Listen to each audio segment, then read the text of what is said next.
You guys can have a seat and turn to Ephesians chapter 5. While you're turning there, I did want to mention, you heard at the beginning of the service about our Fellows program here at Grace. We really do take that very, very seriously. We believe it's one of the most important things that God is doing through our church. Actually, for me, the highlight of my work week is not today. It's all right to preach to you guys, but what I like most is Monday mornings when I meet with the fellows and teach them Bible and theology for 2 hours. I would love to have you consider that opportunity. If you've recently graduated and might be able to fit a fellowship here at Grace into your life, please come right after this service, 12:30 in the foyer. We'll have a free lunch, and we'd love to tell you about that Fellows program. Our directors of our Fellows program will be there. So an incredible opportunity for you. That program is actually why I'm here. So I told you guys, I was an engineer. I never expected to do the church thing, but I left engineering to go get an MBA. There was a waiting period, and Brian said, hey, why don't you come give us a year at the church and learn more about ministry? So I came and I never left. So that could be you. We'd love to have you come check out our Fellows program today.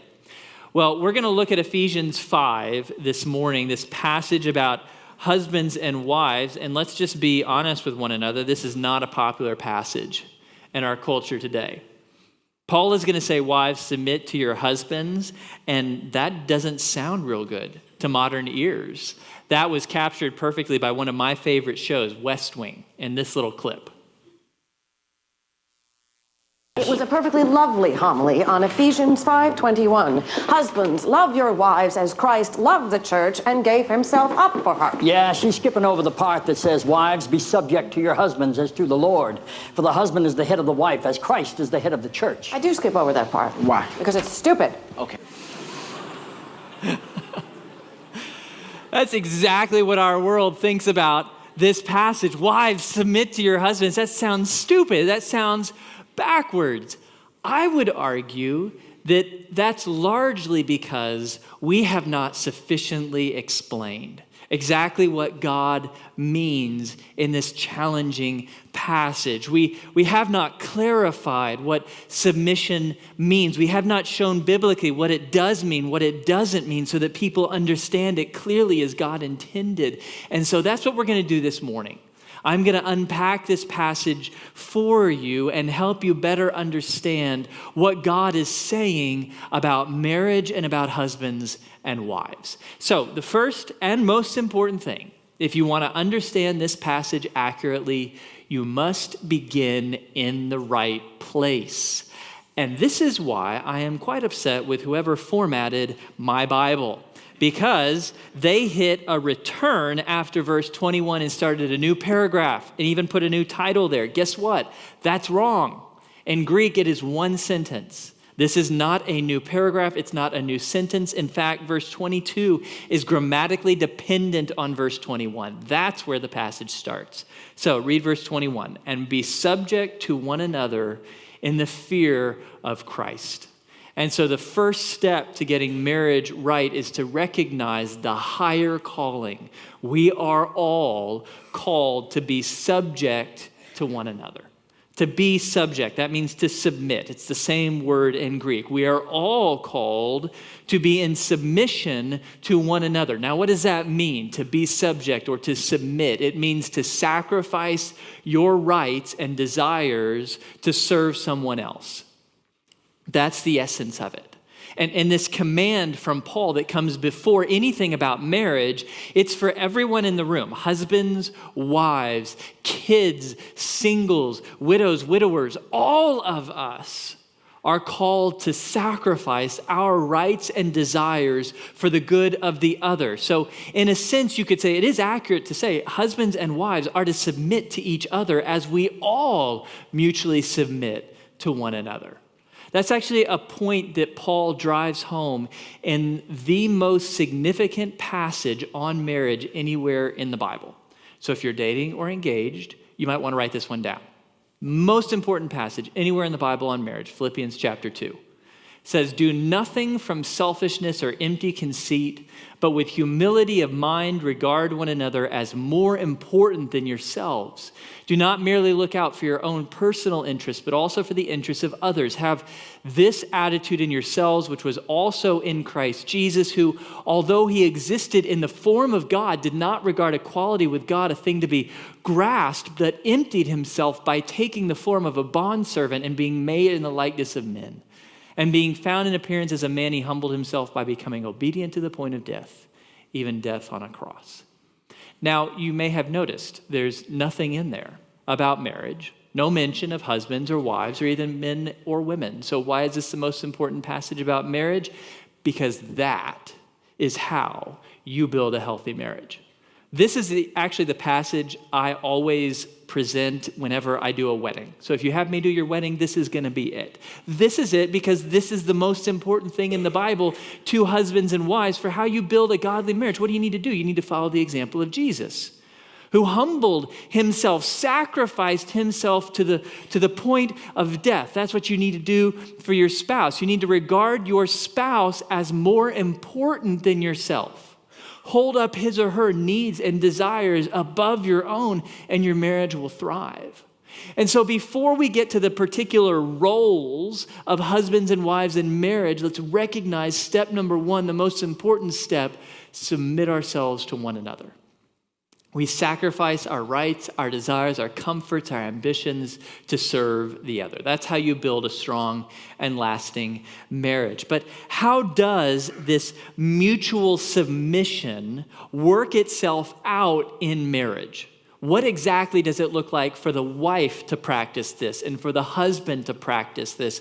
That's what Paul talks about in the bulk of our passage. He gets into the details of what it looks like for a wife and for a husband as God designed it. And so let's jump in. Let's look at Paul's instructions to wives. Wives, as you practice mutual submission, what does it look like for you? Pick it up in verse 22. Wives, be subject to your own husbands as to the Lord. For the husband is the head of the wife, as Christ also is the head of the church, he himself being the Savior of the body. But as the church is subject to Christ, so also wives ought to be to their own husbands in everything. So to wives, Paul says, submit yourself to your husbands. Now, obvious question, why does Paul need to say that?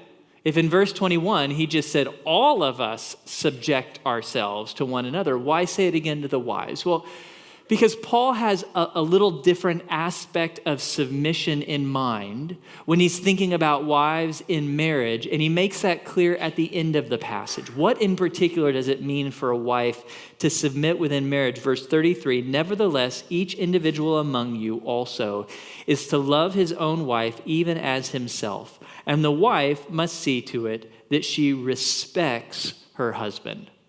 Respect. That may actually be a better word to use here because submission has such negative baggage in our society. Paul is challenging wives to respect their husbands as the head of the home.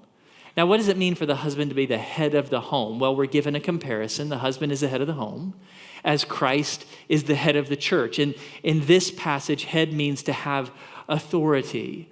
And so Paul is saying that the husband has been placed in the home by God as the one who has ultimate authority, who sets the ultimate direction for the family. Now, before we go any further, we need to acknowledge that there are many godly Christians and godly churches that believe that this passage is no longer in effect. They hold to a position called egalitarianism, which teaches that submission in the home and the headship of the husband was only for a culture where women were not educated and not empowered. But now that women are educated and empowered, we should set this aside.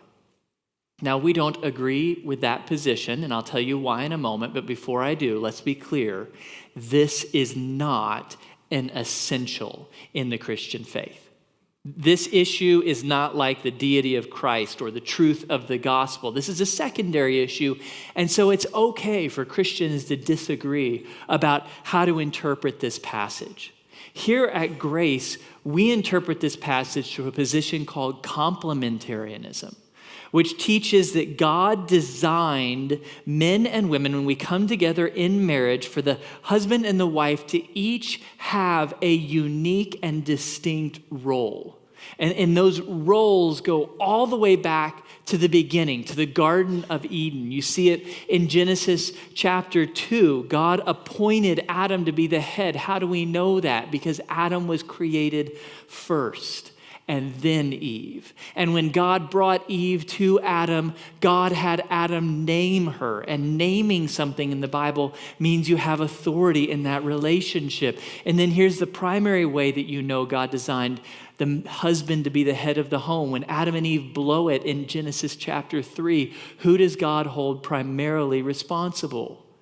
Adam, because he appointed the husband to be the head of the home, to direct the home. And so at Grace Bible Church, we believe God appointed husbands to be the head of the home and appointed wives to submit, meaning to respect their husbands as the head of the home.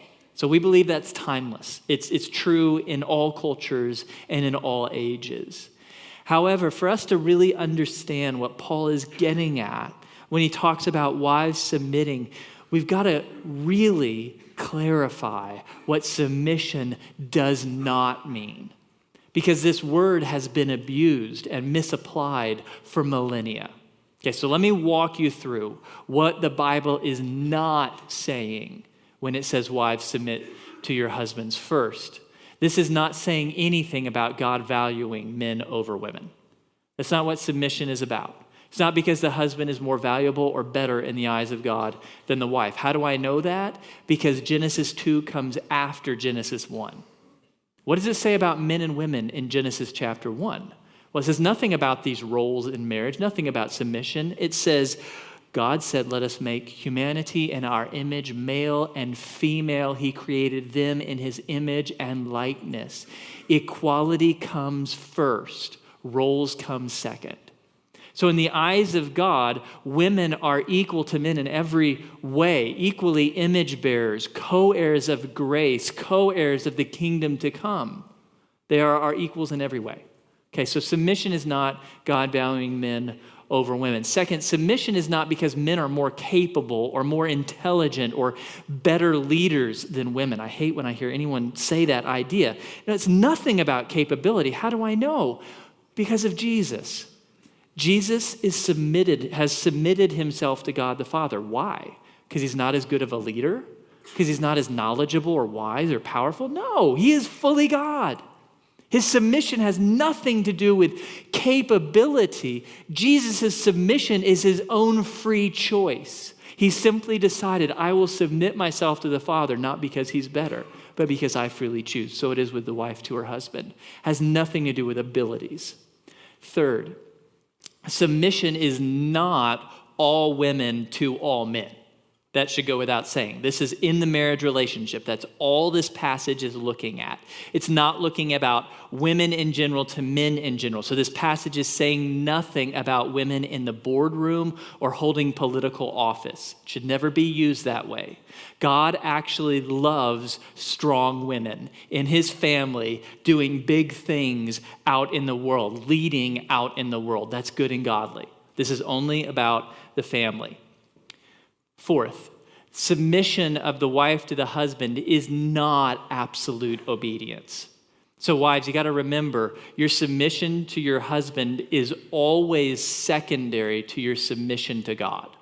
Submission to God always comes first. You never follow your husband into sin or foolishness.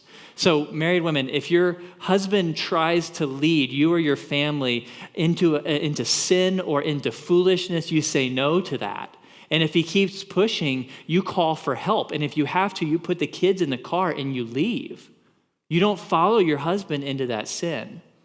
When you look at the Bible for biblical examples, what God wants you to do is to be an Abigail, not a Sapphira. So Sapphira was married to a man named Ananias, and in Acts chapter 5, each of them goes before the leaders of the church and lies. So the husband does it first. He lies, and God strikes him dead on the spot. Later, his wife shows up and follows her husband into that sin, and God kills her on the spot. Why? Because submission to your husband does not come first. First is submission to God. Be like Abigail in the Old Testament. She was married to an incredibly foolish man named Nabal. He brought his whole family into danger through his stupidity. So what does she do? She rebels against him, goes behind his back, and rescues her family. That's good and godly. So submission doesn't ever mean following your husband into sin or foolishness. And related, it doesn't ever mean putting up with abuse or violence.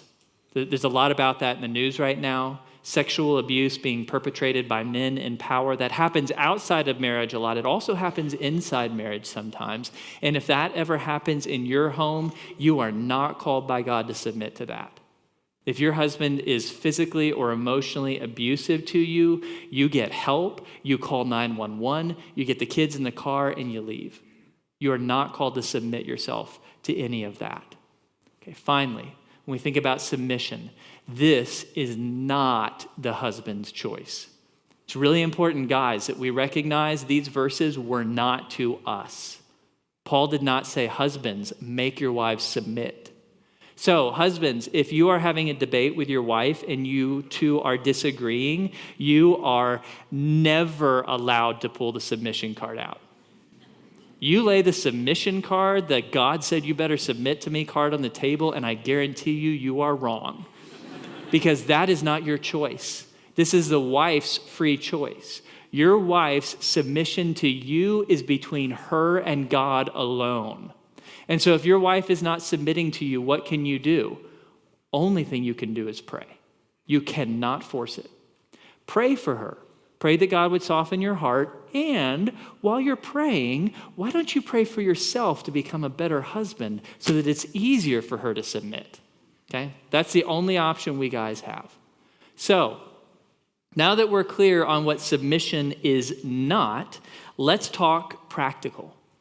Ladies, how exactly can you respect your husband? How can you practice this submission in your marriage? I've got 3 steps for you. The first is to pray for him. And I think that's most important.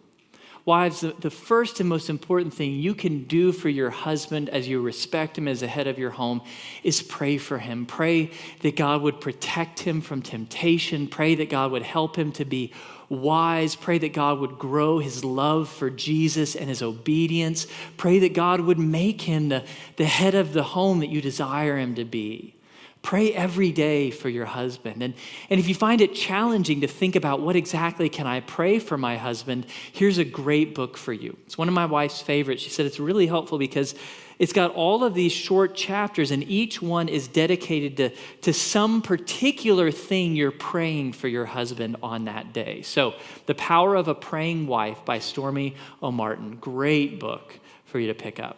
Second step for wives to respect your husbands, give him the opportunity to lead. See, here's the deal that I've seen in my marriage. I've come to realize that Julie is a lot better than me at many things. And that list has grown now that we've had kids. So Julie is the better multitasker. She's much better in social settings. She's much better at understanding what our kids are thinking or feeling. She's much better at managing the family schedule. She's much better at figuring out what's going to happen in the future that we need to be thinking about for our family. She just has a much better intuitive grasp of what's going on in our family life. And so because Julie is so capable, it would be possible for her to lead everything in our family and leave no room for me. She could totally do that. And so what has she done? Well, out of grace, she has stepped aside and let me lead in some areas, even though she's just as capable as me or maybe more capable.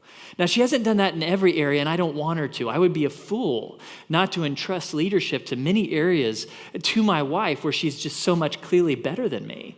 But in some areas, she's stepped back and given me space to lead.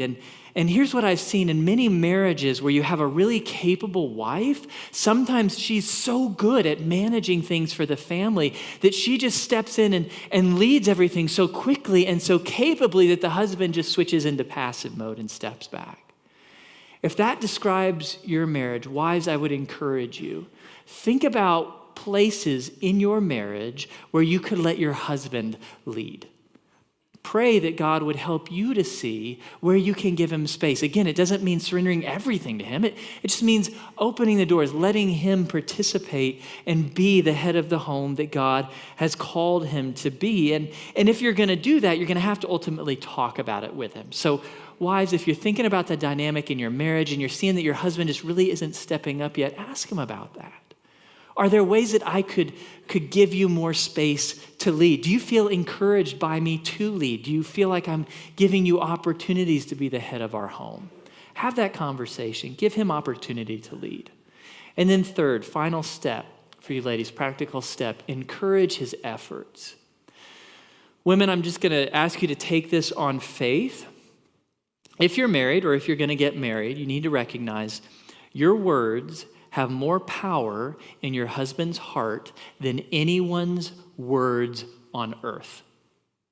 You have supernatural power in your larynx. When you speak to your husband, it does more than anyone else on earth to either lift him up or crush him. Your words have incredible power, and they're a gift that God has given you, a powerful gift to bless your husband. When you speak words of encouragement, you lift him high. You support him. You give him the power and the energy that he needs to fulfill God's mission for his life. And that's actually how God designed it. If we go all the way back to the beginning, Genesis chapter 2, when God created Eve, he called her a helper to Adam. And we hear that word and it sounds weak to us. That's wrong. In Hebrew, it's not weak. It's the Hebrew word azer, and it's usually used in the Bible, almost always of someone stronger coming to the aid of someone weaker. It's usually used of God coming to the aid of Israel when Israel was weak and downtrodden. That's what God designed you to be, ladies. An incredible strength, a source of supernatural power in your husband's life. When he is weak, when he is weary, when he is downtrodden, you can speak truth and encouragement to him that will lift him up like nothing else on earth. And I'm telling you, this is the truth.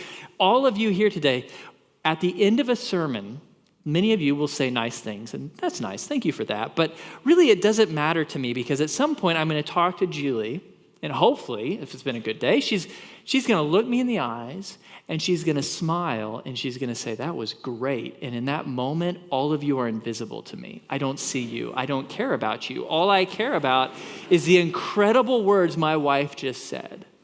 They have such infinite power in my life. Wives, your words have such power. And so my encouragement to you ladies is to set a goal for yourself that on any particular day, if you were to take all the words you speak to your husband, more of them would be of encouragement than critique. Okay, now there's going to be times to say things of critique, but don't let them tip the scale. Let the scale always, every day, be tipped on the side of encouragement. Now, that does bring up a practical question. What if your husband isn't doing a lot to encourage? What if he's just not doing a great job? Then I would encourage you, ladies, pray that God would show you something in him you can celebrate, because here's why. Even if there's just a little thing you can celebrate, your words of encouragement will cause that little good thing to grow. You can water the good in him. And as you find things to celebrate, find things to encourage instead of critiquing everything, the good in him will grow and he will become the man you want him to be. Your words of encouragement have supernatural power in the life of your husband. So wives, you are appointed by God to respect your husband as head of the home, primarily by praying for him, giving him space to lead, and encouraging his efforts. Now, men, let's look at Paul's instructions to us. It begins in verse 25. Husbands, love your wives just as Christ also loved the church and gave himself up for her, so that he might sanctify her, having cleansed her by the washing of water with the word, that he might present to himself the church in all her glory, having no spot or wrinkle or any such thing, but that she would be holy and blameless. So husbands also ought to love their own wives as their own bodies. He who loves his own wife loves himself. For no one ever hated his own flesh, but nourishes and cherishes it, just as Christ also does the church, because we are members of his body. For this reason, a man shall leave his father and mother, and shall be joined to his wife, and the two shall become one flesh. So Paul tells us, husbands, we are to love our wives. And before we say anything particular about that, I just want you to observe the relative length of the instructions to wives versus the instructions to husbands. 3 verses compared to 7 verses. Why? Well, because in Paul's day, there was nothing radical about telling wives to submit. They already were. It was a patriarchal society. What was radical was what he says to husbands. You got to understand, Paul lived in a Roman Empire where the father was everything in the home. He was the boss. He called all the shots. And in that patriarchal world, the family existed to serve the needs of the father. It was all about him. And so what does Paul do in this passage? He turns the tables on their head. He turns it all around and says, no, the husband exists to serve the interests of the family. The Romans have got it exactly opposite. The husband is not here to be served by the family. The husband's reason for existing is to serve the needs of the family, especially his wife. He is here for her, to love her sacrificially. I think it is so crucial to recognize that Paul does not use the verb lead.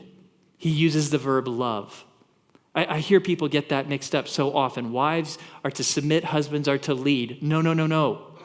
Wives are to submit, husbands are to love. To love as Christ loves the church. What is love? It is not a feeling. It is not an emotion. True love is sacrifice. It's sacrificing self for the good of the other. So husbands are to sacrifice self for the good of the spouse to the same extent that Christ has sacrificed himself for us.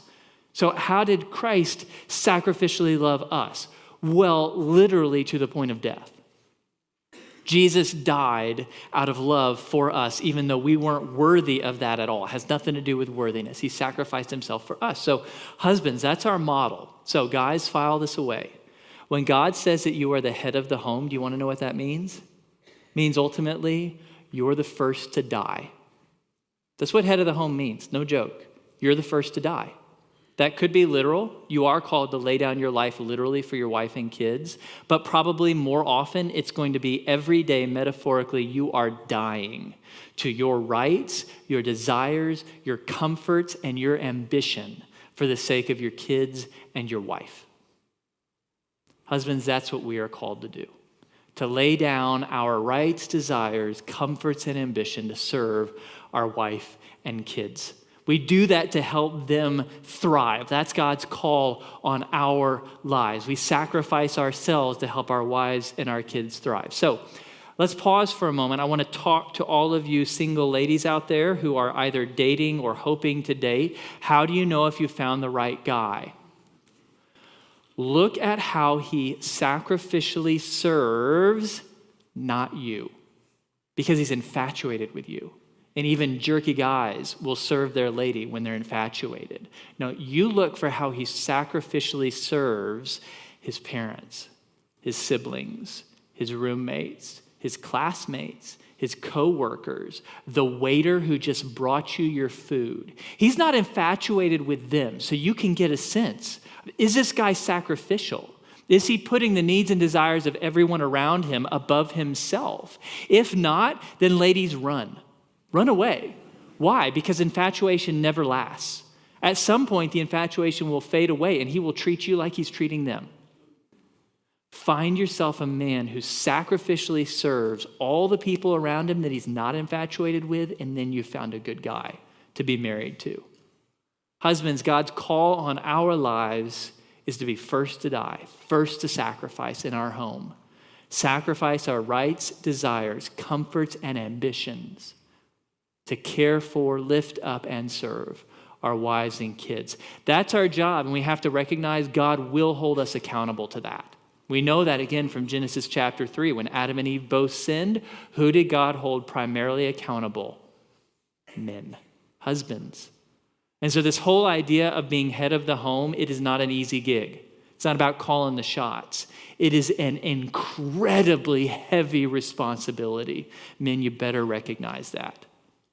So, guys, how do we practically Love our wives sacrificially. I'm going to give you 3 steps, just like I gave 3 steps to the ladies. Step number 1, same, pray for her. You lead in the home first and foremost by praying. Pray for your wife every day. Pray that God would protect her and bless her and keep her from sin. Pray that God would give her peace and joy and security. Pray for your wife, pray for your kids, pray both in private and in the whole family. You need to be the one leading the family in prayer. Not every time, but on a regular basis, your kids and your wife need to see you initiating prayer. Okay, so you lead first and foremost, most importantly, through prayer.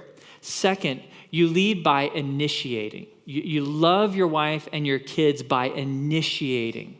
Okay, now, there's a problem for us. Since about the late 1980s, there has been an incredibly common trope on TV in pretty much every sitcom of the incompetent, uninvolved dad. So we have an incredible number of dads on TV who show us an example of being lazy, of coming home and sitting on the couch, of being completely unengaged from the family. Of Homer Simpson, who's been around forever as the model of incompetent dads. You have Raymond from Everybody Loves Raymond. No, I don't. I hate that show because it's built on the premise of, hey, it's laughable, it's funny when the dad is incompetent, uninvolved, and lets the wife lead at home. No, that's funny on TV. That's tragic in real life. You realize that when this stuff is actually present in the home, the wife and kids suffer. Why does the wife suffer? Because now she's got 2 jobs. She's got to fulfill both her role and the husband's role. That crushes her. Why do the kids suffer? Well, because what does God call himself in the Bible? Primary thing he calls himself, Father. So how are the kids going to get to know what it looks like for God to be your father? By looking at their dad. And if their dad is always lazy, incompetent, uninvolved, watching TV on the couch, what's that going to teach the kids about God the Father? Yeah, it's tragic when kids have only a bad dad to develop a picture of their heavenly Father. So dads, when we do not engage at home, we curse our wives and kids. We must engage. We must initiate. We must stay involved. So very practically, what does that look like? Well, for me, I work here at Southwood. I live 7 miles south. When I leave the office, I get in my car, and for the first half of the trip home, I get to think about anything I want to. My mind can be whatever it's on, still be work, be whatever. But I get to the halfway point, which for me is the intersection of Texas and Highway 6, where it merges on. I go under that light, and that's my trigger. Now it's time for me to pray and recognize I've got 3 hours of work left. My workday isn't over. I have 3 hours left, and they're the most important work hours I will spend today because it's now time for me to go home and be husband and dad. I don't get to rest for 3 hours. But now I need to go home and I need to initiate and engage and participate with my wife and my kids. Dads, when you leave the office, your workday is not done. Your most important work is beginning. And so pray for God's help to see that and recognize that so that when you walk in that door at home, you are ready for work. You are fully engaged and loving and caring for your wife and kids. So we've got to initiate with our wives and our kids. We cannot choose passivity. Our wives and kids will suffer if we do. Third step for husbands, listen.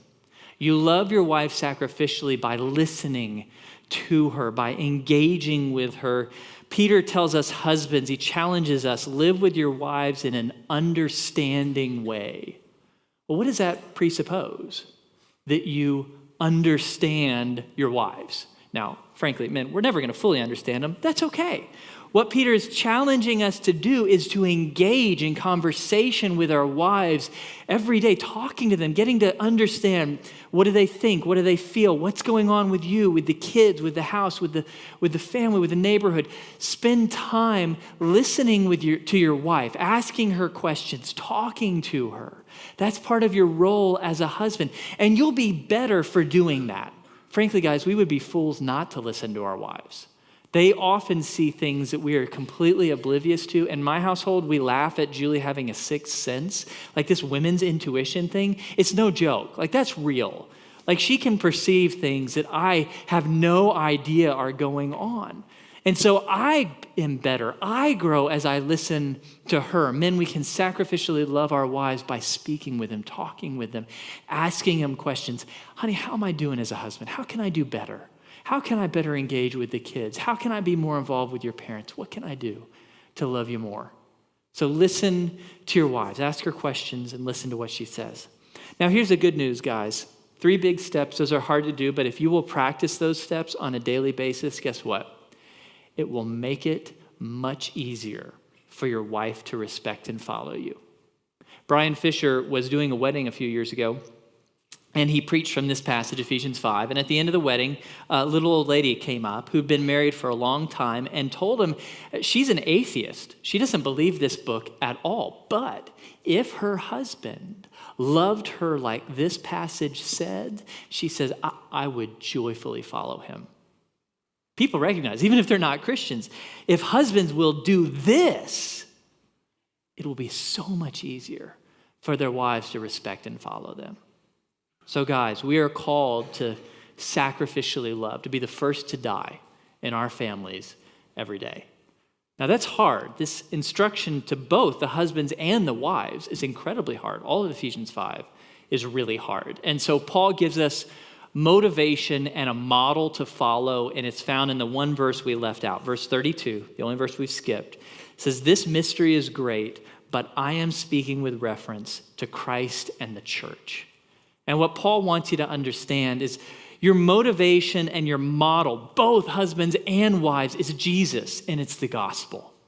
When you struggle in your role, wives, when you struggle to do what Paul's saying, husbands, when you struggle in your role to do what Paul's saying, the same answer for both of you, you look to Jesus.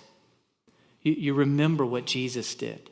You remember what he suffered for you, how he gave up his right, his desires, his ambition, his comfort, his own life for us when we weren't worthy. Sometimes we struggle to apply this passage because we say, well, my husband or my wife is not worthy of it. They're not doing their part. Well, we weren't worthy either. We weren't doing our part when Jesus died in our place to give us eternal life as a free gift. And so when you struggle in your role, in your marriage, look to Jesus. Don't look to your spouse. Look to Jesus. Don't look to other marriages that seem to have it together better. Look to Jesus as your motivation and your model. Follow him. I want to leave you with a couple practical resources. What exactly can you do to grow your marriage? First, I want to show you a quick video of a ministry here at Grace Bible Church we have for married couples or those who are about to get married. Marriage is not about making us happy. It's about making us holy.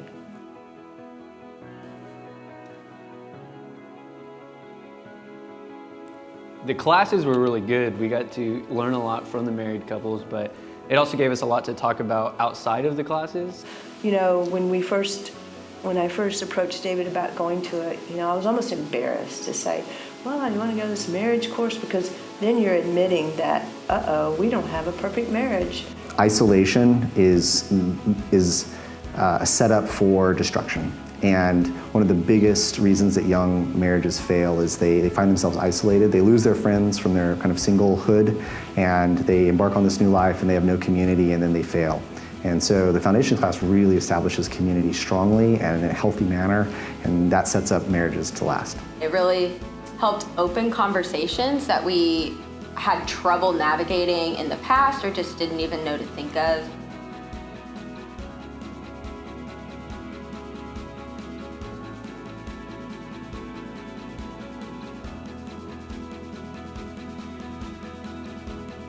Okay, so you can see 3 different kinds of groups that we have at Grace Bible Church to help you either prepare for marriage or grow your marriage. So we have Merge. It's a Tuesday night class for seriously dating or engaged couples to help you prepare for this big step.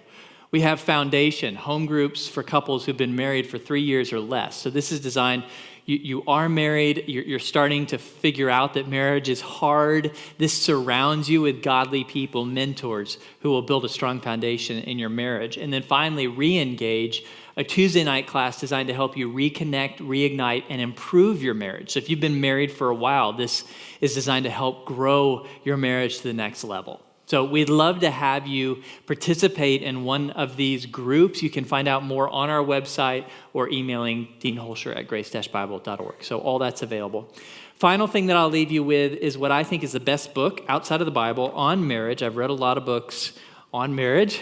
After a while, they kind of start to sound the same, but not this one. This has been the best book by far on the topic of marriage I or Julie have ever read. It's called A Lasting Promise. And the thing about A Lasting Promise that's so powerful is that it focuses on communication.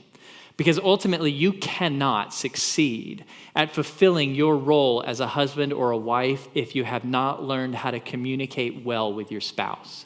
And so this book helps diagnose what challenges you have in your marriage with communication. It gives you very practical biblical advice for how to communicate better. It really will help your marriage. I cannot recommend this book too highly. So grab a copy of that. Great book to read over Christmas break. Finally, let me pray, because ultimately with all of this, we need God's help.